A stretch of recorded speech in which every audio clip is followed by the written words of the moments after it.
Welcome to the Tech Egg. Don't get scrambled. Enjoy the video. Start by gathering ingredients and prepping fruit for a consistent fruit custard. Use 2 cups whole milk, 3 tablespoons sugar, and 2 egg yolks. Measure precisely so the texture sets correctly.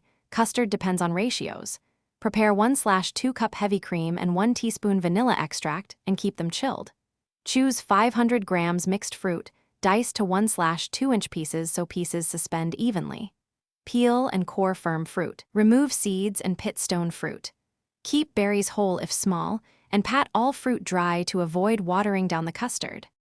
Heat milk gently while you prepare the egg base to avoid scrambling. Whisk 2 egg yolks with 3 tablespoons sugar until pale and slightly ribboning when lifted.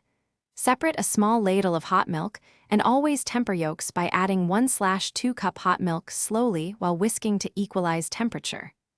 Return tempered mixture to the saucepan and cook over medium-low heat. Stir constantly. Cook custard to 75-80 degrees C while stirring until thickened to coat the back of a spoon. Then remove immediately from heat and stir in vanilla for flavor. Allow the cooked custard to cool to about 40 degrees C before finishing to protect texture when mixing. Combine cooled custard with 1/2 cup whipped cream before folding in fruit to lighten texture and add richness. Fold gently so fruit pieces remain intact and distribute evenly throughout the custard. Spoon into serving bowls or a single bowl. Cover with cling film touching the surface to prevent skin forming. Chill fruit custard for at least 2 hours before serving for set texture. Store leftovers in airtight container for up to 48 hours at 4 degrees C. Thanks for watching. Consider subscribing if I helped unscramble your problems.